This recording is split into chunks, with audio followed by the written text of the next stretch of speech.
Halo teman-teman, dimanapun Anda berada, welcome sekali lagi di Lifehouse Indonesia. Yang di Bandung, yang di Bali, yang di seluruh kota yang ada di Indonesia, dimanapun Anda berada, bahkan yang di luar Indonesia. Kita senang sekali teman-teman menonton hari ini. Dan saya sangat excited membawakan firman Tuhan hari ini teman-teman. Karena saya percaya bahwa apa yang Tuhan akan katakan dalam firman-Nya hari ini akan membuat kita hidup lebih bergairah, hidup lebih penuh inspirasi teman-teman, dan bahkan hidup kita lebih bermakna. Ya, judulnya hari ini, teman-teman mau tahu judulnya? Judulnya adalah hati untuk orang lain, teman-teman. A heart for others. Ya, saya yakin banget teman-teman di dalam perjalanan kita sebagai manusia, apalagi kita sebagai pengikut Yesus, teman-teman, hidup kita, perjalanan hidup kita akan semakin exciting, akan semakin fresh, teman-teman, setiap saat kalau kita hidup bagi orang yang lain, teman-teman. Ya, ada suatu survei di Amerika yang diadakan beberapa tahun yang lalu, teman-teman, kepada orang-orang yang hidupnya sudah, katakanlah sudah tua, teman-teman, ya, mungkin di atas 70 tahun. Dan survei itu mengetahui atau ingin mengetahui apakah yang dilakukan, apakah yang orang-orang yang sudah tua ini ingin lakukan kalau misalnya mereka bisa mengulangi hidup mereka kembali ke masa muda mereka, teman-teman. 3 besar yang mereka ingin lakukan itu apa sebenarnya kalau mereka bisa mengulangi kehidupan mereka. Dan ada 3 besar hasil, teman-teman. Yang pertama itu yang saya ingat adalah mereka ingin mengambil resiko lebih banyak lagi. Karena mungkin selama kehidupannya mereka main aman, teman-teman. Dan mereka bilang, saya ingin mengambil resiko lebih banyak lagi. Yang kedua adalah, saya agak lupa yang kedua, teman-teman. Tapi yang ketiga yang saya ingat adalah mereka bilang bahwa mereka ingin meninggalkan warisan lebih banyak buat orang lain. Mereka ingin hidup mereka itu meninggalkan jejak dalam yang positif dalam kehidupan orang lain, teman-teman. Apa itu maksudnya, teman-teman?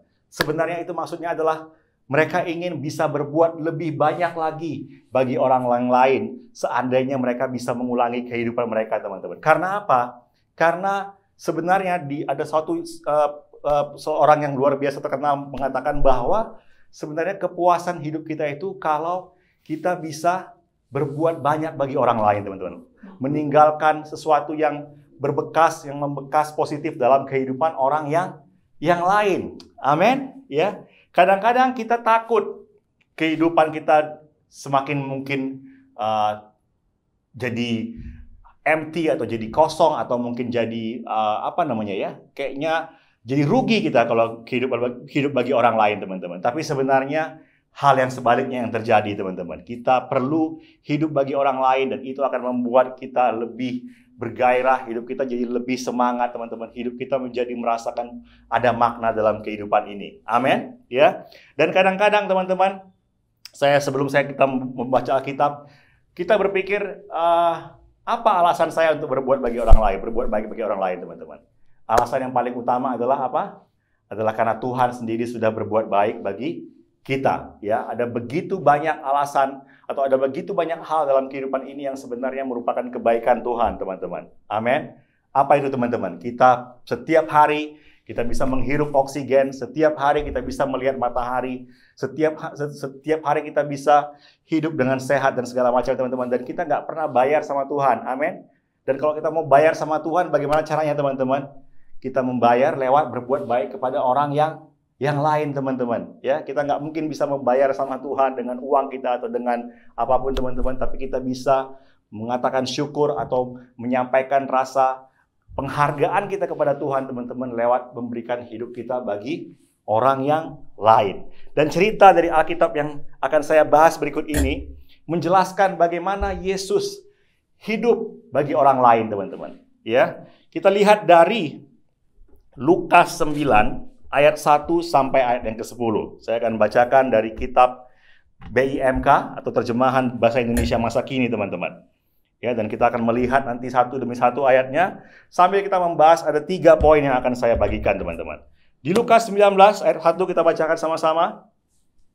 Ketika Yesus sampai di Yeriko, ia berjalan terus melintasi kota itu.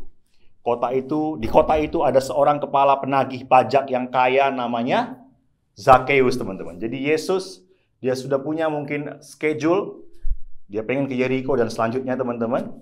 Dan di Yeriko itu ada seorang yang bernama Zakheus yang tugasnya adalah orang pajak, teman-teman. Mungkin sekarang aja, zaman sekarang, orang pajak itu mungkin nggak terlalu disukai orang ya. Kita mungkin kalau bisa ya nggak usah bayar pajak deh. Ya walaupun saya bayar pajak, teman-teman. Atau mungkin orang menganggap, ini hanya sekedar pengen morotin uang saya ya. Dan zaman dulu, di zaman Yesus itu mereka, orang-orang pajak itu lebih dimusuhi lagi. Mereka lebih dibenci lagi, teman-teman. Karena mereka tinggal di Israel dan biasanya orang Israel, teman-teman, tapi mereka sebenarnya bekerja untuk kerajaan Romawi karena yang memungut pajak ketika itu adalah pemerintahan Romawi, teman-teman. Jadi seperti mereka menghisap darah bangsanya sendiri ya. Jadi itu sebabnya mereka tidak disukai, apalagi zaman dahulu teks atau pajak itu sangat mencekik leher ya, sangat besar dan tidak masuk akal bahkan kadang-kadang, teman-teman. Jadi Zakheus ini dia dibenci, dia tidak disukai oleh bangsanya dan saya yakin mungkin dia tidak punya teman, teman-teman. Dia tidak punya orang yang bisa dia ajak ngobrol atau mungkin ajak nongkrong, hangout dan segala macam, teman-teman, karena dia tidak disukai orang, ya. Oke, dan saya lanjutkan, teman-teman, di ayat yang ke-19 atau ayat yang ketiga, ya, si Zakheus yang kesepian ini kita akan lihat apa yang terjadi. Ia ingin melihat siapa Yesus itu, karena Yesus terkenal pasti ketika itu, teman-teman. Dia mengerjakan banyak mujizat, mengajar dan melakukan hal-hal yang baik. Tetapi karena orang terlalu banyak dan ia sendiri pendek, dia sadar dia pendek, maka ia tidak berhasil melihat Yesus. Ya, jadi dia udah coba lihat, nggak bisa ya, karena orang-orang sudah lebih ramai dan lebih tinggi badannya. Jadi ia berlari mendahului orang-orang, lalu memanjat sebatang pohon supaya dapat melihat Yesus yang sebentar lagi akan lewat di situ. Ya, jadi dia tahu, oh Yesus akan ke arah sini, saya lari ke sana duluan, dan saya akan manjat pohon supaya saya nggak terhalang sama orang yang badannya lebih tinggi daripada saya.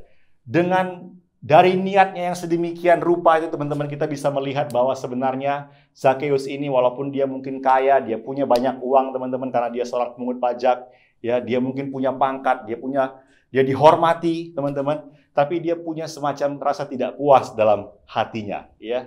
Dia semacam punya emptiness dalam hatinya, teman-teman. Dia seperti mencari sesuatu yang lain yang jauh lebih berharga daripada harta dan kedudukan yang dia miliki, ya.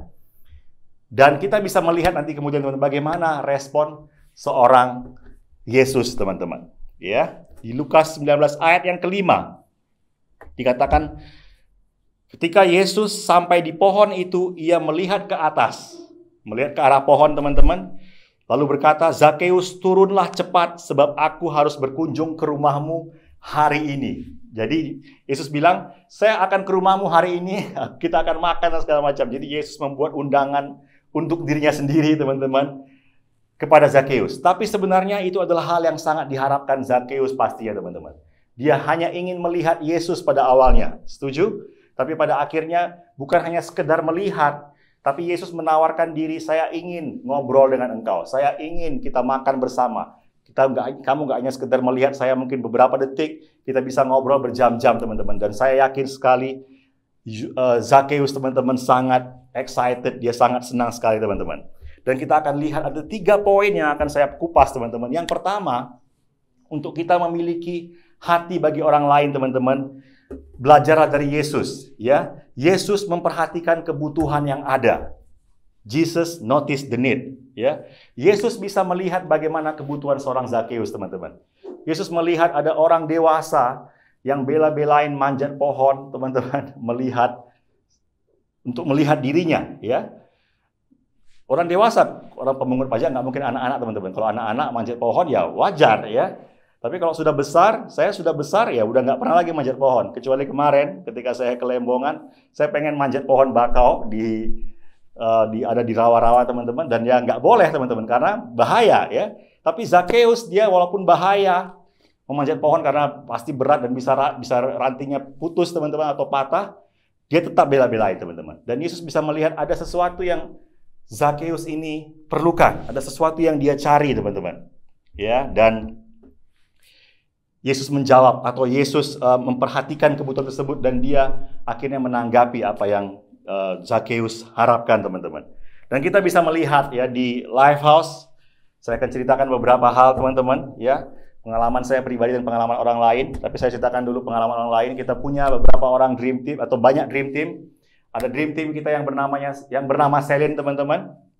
Ya, saya sudah tadi minta izin ke dia, boleh saya ceritakan? Boleh bang, katanya. Dan Selin teman-teman, awalnya dia ikut KGB, dan dia join Dream Team, dia merasakan, wah asik banget di Dream Team, gitu ya. Saya bisa belajar, saya bisa melayani sama-sama. Tapi dia tidak menyimpan itu untuk dirinya sendiri. Dia mengajak sepupunya, teman-teman, saudaranya, ya, dan bernama Jaran, teman-teman. Dan Jaran akhirnya ikutan KGB, ya, bahasa Inggris. Singkat cerita, akhirnya Jaran mengikuti atau join dalam Dream Team, teman-teman. Dan Jaran juga mengalami hal-hal yang sama seperti yang alami oleh Selin, teman-teman. Hal-hal yang luar biasa, dia bisa berkarya, memberi bagi orang lain, dan segala macam, teman-teman. Saya akan lanjutkan lebih detail nanti, teman-teman. Tapi Selin bisa melihat ada orang lain yang membutuhkan pengalaman atau lingkungan yang sama seperti yang Selin alami. Dan akhirnya Jaran juga bisa mengalami apa yang Selin alami, teman-teman. Amin. Saya masih ingat beberapa tahun yang lalu, mungkin saya sudah pernah ceritakan ini. Ketika itu ada seorang anak dari Nusa Tenggara Timur, teman-teman, dia sudah lulus SMA, tapi dia tidak bisa melanjutkan kuliah, teman-teman. Dan karena dia butuh dana, dia butuh biaya. Dan singkat cerita, akhirnya dengan satu teman lain, teman-teman, kita memutuskan, ayo kita bantu si teman kita ini, ya, uang kuliahnya. Dia kuliah akhirnya di salah satu perguruan tinggi di Bali, teman-teman. Kalau nggak salah D2 apa D1, saya lupa. D2 kayaknya. Dan dia akhirnya kuliah di sana, kuliah IT, teman-teman. Dan dia bisa selesaikan, teman-teman. Ya, nanti saya akan lanjutkan di poin yang berikutnya, apa yang terjadi kemudian. Tapi akhirnya dia happy banget, ya. Teman saya ini dia, waduh makasih bang. Dan that's something that make you also feel happy, teman-teman. Ketika kita memberi, kita hidup bagi orang lain, kita tidak merasa, aduh saya seperti dirampas, saya punya harta atau saya punya waktu. Justru kebahagiaan kita semakin besar, semakin meluap-luap, teman-teman. Amin.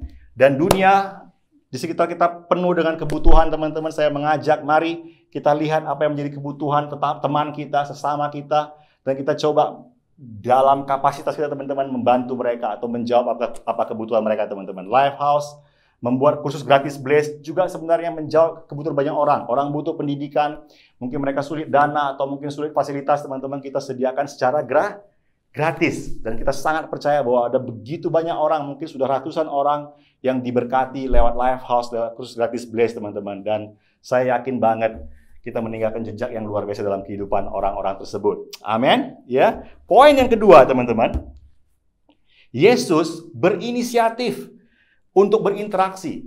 Yesus langsung action, teman-teman. Jadi nggak cuma sekedar Yesus berpikir, saya harus gimana, bikin planning dan segala macam, berpikir terlalu panjang, teman-teman, sampai akhirnya mungkin kesempatannya jadi malah hilang kesempatan untuk berbuat baik. Atau malah mungkin akhirnya saking berpikir jauh, akhirnya nggak jadi ngapa-ngapain karena mungkin terlalu waspada, terlalu takut, dan terlalu banyak pertimbangan, teman-teman. Tapi Yesus, dia langsung berinisiatif untuk berinteraksi. Amin. Ya. Ketika itu Yesus sedang berjalan dari Yeriko, mungkin dia sedang ke kota lain, teman-teman. Tapi dia mau meninggalkan mungkin agendanya sendiri. Ya, mungkin dia sudah janji mungkin jam berapa saya harus ketemu dengan orang lain di sana, tapi dia rela untuk meninggalkan agendanya sendiri, berkorban, merasa tidak nyaman barangkali, teman-teman, ya. Karena apa? Atau demi apa? Demi seorang Zakheus. Amin.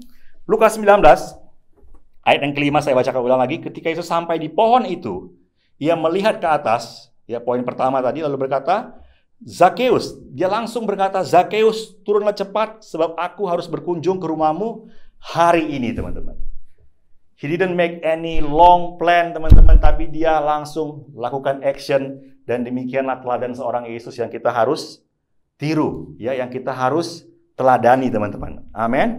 Dan dengan respon yang cepat juga akhirnya Zakheus meresponi. Zakheus cepat-cepat turun, mungkin dia lompat dari pohon barangkali, dan menyambut Yesus dengan gembira. Pasti dia gembira, teman-teman, karena dia mengharapkan hanya melihat, malah diajak makan bareng atau ke rumah bareng-bareng, teman-teman, untuk ngobrol-ngobrol, ya. Ayat 7, semua orang yang melihat hal itu mulai menggerutu. Perhatikan, mereka berkata, "Cih," ini kayak bahasa Bali, ya, "Cih, ia pergi bertamu di rumah orang yang tidak baik." Perhatikan, teman-teman, ketika kita berbuat baik, ketika kita hidup dengan hati bagi orang lain, teman-teman, saya yakin banget ada orang yang nggak senang, ya, ada oposisi atau ada orang yang mungkin sirik dan iri hati atau dengki, jadi kayak lagunya TikTok, ya, mereka dengki atau iri hati. Dan itu hal yang wajar teman-teman. Dan sekarang pun kalau teman-teman berbuat baik, teman-teman mungkin terlibat melayani di Dream Team, atau engkau memberi bagi orang lain teman-teman, saya pikir akan ada orang yang tidak suka, akan ada orang yang mungkin mereka sepertinya ingin berniat baik, bilang, sayang uangmu, sayang waktumu, sayang energimu, tapi sebenarnya mungkin mereka, either mereka nggak mengerti, atau mereka mungkin iri, atau mereka dengki teman-teman. Tapi kita tetap harus maju terus, amin. Kita tetap harus go ahead teman-teman. Yesus dia tahu pastinya ada orang-orang yang menggerutu, ada orang-orang yang mungkin nggak suka teman-teman. Tapi Yesus tetap pergi ke rumah Zakheus dan menghabiskan waktu dengan dia teman-teman. Karena orang-orang yang membutuhkan ini teman-teman, mereka memang membutuhkan dari kita sesuatu teman-teman. Ya, amin. Jadi hari ini, mari langsung lakukan action teman-teman. Saya ajak teman-teman, apa yang kau lihat kebutuhan, langsung dalam kapasitasmu, tindak lanjuti apa yang mereka perlukan. Amin. Mungkin hanya dengan simply kita mungkin bisa mengajak mereka, ayo nonton acara live house, atau mungkin ayo ini ada yang namanya khusus gratis. Share ke mereka Instagram kita, share ke mereka, kita punya link teman-teman. Dan mungkin ada orang-orang yang membutuhkan hal-hal yang demikian teman-teman. Amin. Jangan tunggu sampai Tuhan sendiri yang datang kepada mereka melakukan kebaikan teman-teman. Karena Tuhan ingin sebenarnya kita, atau lewat kita lah, Tuhan bisa mengalirkan kebaikan bagi banyak orang. Amin. Ya. Dan yang luar biasa yang tadi saya sempat singgung teman-teman, pada akhirnya Yesus menyaksikan sendiri perubahan kehidupan. Ya. Ketika kita melihat ada kehidupan yang berubah teman-teman, ada orang lain yang merasakan benefit, yang merasakan manfaat yang luar biasa dari kebaikan yang kita lakukan teman-teman. Disitulah sebenarnya bayaran termahal atau imbalan termahal yang kita bisa dapatkan teman-teman, yang sangat luar biasa ya. Dan saya sendiri menjadi seorang pastor atau terlibat dalam pelayanan karena it's so amazing, it's so fulfilling ketika kita melihat, waduh, ada orang ini, mereka hidupnya berubah, mereka hidupnya menjadi lebih happy, jadi lebih diberkati. Karena apa? Karena apa yang kita kerjakan, karena kebaikan yang kita berikan kepada mereka, teman-teman. Amin. Ya. Jadi Jesus witnessed the transformation. Kita lihat di Lukas 19 ayat ke-8. Kemudian di rumahnya, Zakheus berdiri dan berkata kepada Yesus, "Tuhan, separuh dari harta saya akan saya sedekahkan kepada orang miskin, dan siapa saja yang pernah saya tipu akan saya bayar kembali kepadanya 4 kali lipat." Tanpa Yesus banyak mungkin mengajari dia atau mungkin khotbahin dia, ceramahin dia teman-teman, hanya dengan mengawarkan kebaikan, hangout bareng, ya, manggil turun dari pohon teman-teman, si orang yang katakanlah mereka tadi, dia tadinya hidup dengan ketamakan teman-teman, kekikiran, menjepit atau menjerat orang lain teman-teman, akhirnya hidupnya berubah, dia mengubah dirinya sendiri. Amin. Karena kebaikan yang Yesus berikan kepada dia, teman-teman. Dan hal yang lebih luar biasa lagi di Lukas 19 ayat 9 dikatakan, lalu kata Yesus, pada hari ini engkau dan seluruh keluargamu, jadi nggak hanya Zakheus teman-teman, tapi seluruh keluarganya diselamatkan oleh Allah. Mereka mengalami perubahan hidup dan mereka mengalami anugerah dari Tuhan, teman-teman. Dan diberikan hidup yang baru. That's so amazing. Sebab engkau juga keturunan Abraham. Anak manusia, dikatakan ayat 10, atau Yesus datang untuk mencari dan menyelamatkan orang yang sesat. Perhatikan teman-teman, pada akhirnya yang kita harapkan atau yang kita rindukan adalah orang-orang mengalami perubahan teman-teman. Tapi kita nggak tahu siapa yang bisa mengalami perubahan. Amin. Yang jadi bagian kita adalah mengambil kesempatan, berbuat kebaikan teman-teman, dan Tuhan akan bekerja dalam hidup orang lain tersebut sampai mereka mengalami perubahan. Amin. Saya ceritakan teman-teman tadi yang saya ceritakan di awal, Selin dia mengajak jalan dan saya sendiri melihat perkembangan yang terjadi teman-teman, jalan dan Selin teman-teman, dan sekarang ini jalan jadi salah satu pentolan ya, saya bisa bilang atau jadi sub leader ya di graphic design team ya, padahal masih muda, kalau nggak salah masih SMP teman-teman, tapi dia sangat bersinar dan luar biasa teman-teman. Dan saya yakin sikap yang dia alami sekarang, berani membayar harga, bertanggung jawab ya, berbuat baik bagi orang lain teman-teman, dan melatih skillnya, itu akan menjadi modal dia untuk sukses di masa yang mendatang teman-teman. That God will bless him abundantly. Amin. Ada teman kita dulu yang mungkin teman-teman sudah sering saya bilang namanya Arini, dia mengajak Mirah juga di suatu malam tahun baru untuk terlibat di Lifehouse, di Dream Team. Dan dia bilang, ya coba ya datang dulu, kalau kamu nggak suka nggak apa-apa, kalau kamu suka silakan ya, dan lanjutkan. Dan akhirnya sekarang ini Mira menjadi juga salah seorang leader di Kids, teman-teman, melakukan connect group kepada anak-anak, menjadi seorang yang berbicara di depan anak-anak, dan that's so amazing, amin, ya. Dan tadi pengalaman saya yang tadi saya ceritakan, ada seorang anak mahasiswa yang akhirnya kita biayai dananya. Pada akhirnya dia bekerja di Jakarta, teman-teman. Setelah dia sempat kerja di Bali berapa lama, dia kerja di Jakarta dan dia cukup sukses di sana, tetap melayani Tuhan, teman-teman. Kita tetap kontak sekarang, dan dia punya keluarga dan dia hidup ya penuh dengan kebahagiaan ya. Karena apa, teman-teman? Karena akhirnya dari kuliah dia bisa berprofesi dengan baik dan akhirnya bekerja dengan baik, teman-teman. Ada perubahan hidup yang dia alami. Amin. Dan saya yakin banget, bukan hanya saya atau bukan hanya Yesus atau bukan hanya segelintir orang yang bisa mengerjakan kebaikan bagi orang lain sampai orang lain tersebut hidupnya berubah. Saya yakin setiap kita Tuhan berikan potensi, setiap kita Tuhan berikan bakat, Tuhan berikan peluang, teman-teman, untuk kita bisa melakukan hal yang sama ya, dan lewat kehidupan kita orang lain bisa mengalami perubahan yang luar biasa. Lewat kehidupan kita Tuhan bisa menjamah kehidupan orang-orang yang ada di sekitar kita, teman-teman, dan itu akan memberikan kita kepuasan yang sangat luar biasa, teman-teman. Dan saya yakin banget Tuhan juga tidak akan pernah berhutang sama kita. Amin. Apa yang kita tabur akan kita tuai. Kalau kita menabur kebaikan kepada orang lain, teman-teman, kalau kita menabur waktu kepada orang lain, kita menabur energi kita menabur mungkin finansial kita kepada orang lain, saya yakin banget, teman-teman, one day, ya sooner or later, kita juga akan menuai hal yang sama, teman-teman. Kita akan menuai waktu, kita akan menuai finansial, kita akan menuai energi atau banyak hal-hal yang baik yang lainnya. Amin. Tapi yang paling utama sebenarnya, lebih daripada kita ingin melihat kita mengalami kebaikan, teman-teman, adalah kita ingin melihat orang-orang mengalami perubahan hidup lewat kehidupan kita. Come on, ya. Jadi mari hidup bagi orang lain, miliki hati untuk memberkati orang lain, teman-teman. Dan saya yakin banget Tuhan akan menyertai kita di dalam kita mengerjakan hal-hal yang baik tersebut kepada orang-orang lain, teman-teman. Lifehouse sudah berumur sekitar 10 tahun di Bali, teman-teman, atau di Indonesia, dan kita bisa melihat ada begitu banyak, ada puluhan atau ratusan orang saat ini yang bergabung bersama-sama di KGB atau di Lifehouse Bali menjadi Dream Team, teman-teman. Yang tadinya kita hanya menabur mungkin dengan hanya 3 atau 4 orang, tapi akhirnya Tuhan memberikan lebih banyak lagi orang, teman-teman, yang bekerja bersama-sama. Dan saya yakin itu yang menjadi bagian atau menjadi pekerjaan Tuhan juga lewat kebaikan yang kita bagikan kepada orang lain, teman-teman. Amin.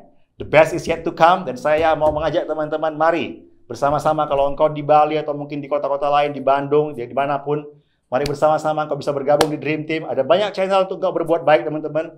Tapi saya mau bilang bahwa salah satu channel yang sangat baik atau tempat wadah yang sangat baik untuk engkau mengerjakan kebaikan bagi orang lain adalah juga engkau dengan cara bergabung di Dream Team. Pesan sponsor, tapi saya yakin akan sangat berguna bagi kehidupanmu. Kau tidak akan menyesali keputusan yang kau ambil tersebut, teman-teman. Saya mau berdoa, ya, untuk mengakhiri firman Tuhan hari ini, supaya sungguh sekali lagi Tuhan berikan kepada kita hati yang penuh dengan syukur kepada Tuhan, ya. Dengan cara apa? Bukan dengan cara kita membayar Tuhan, kita nggak pernah bisa membayar Dia, teman-teman. Tapi kita membayar atau menghargai kebaikan Tuhan tersebut dengan menghadirkan kebaikan kepada orang yang lain, teman-teman. Come on, kita berdoa. Kami percaya Tuhan bahwa ada begitu banyak kesempatan, ada begitu banyak peluang untuk kami bisa berbuat baik kepada orang lain, ya Tuhan. Ada begitu banyak di sekitar kami orang-orang yang membutuhkan uluran tangan kami, yang membutuhkan telinga kami untuk mendengarkan mereka, ya Tuhan, yang membutuhkan Tuhan mungkin nasihat dari kami atau bahkan sekedar ajakan yang sederhana, ya Tuhan. Dan kami mau hidup untuk melihat peluang tersebut, ya Tuhan. Kami mau hidup juga dengan action yang pasti, ya Tuhan, bukan hanya sekedar berteori. Dan kami rindu melihat ada banyak kehidupan yang berubah lewat kehidupan kami. Mereka boleh mengalami kebaikan Tuhan dalam hidup mereka, ya Tuhan. Terima kasih, berkati kami semua, ya Tuhan. Dalam nama Yesus kami berdoa. Amin. Yes, ya. Dan saya mau berdoa untuk satu hal lagi, teman-teman. Yesus tadi dikatakan dia sangat banyak berbuat baik. Dia berbuat baik kepada Zakheus, teman-teman. Dan Zakheus hidupnya berubah.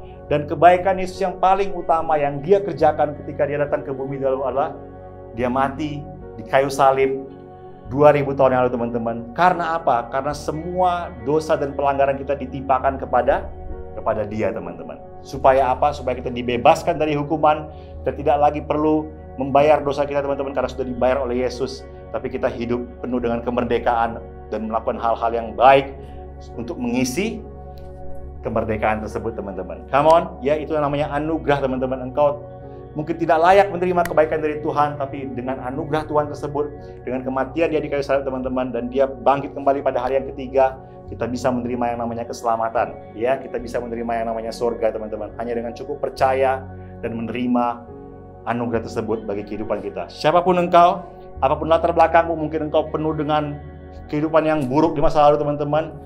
That doesn't matter, karena Tuhan kasihnya jauh lebih besar. Amin.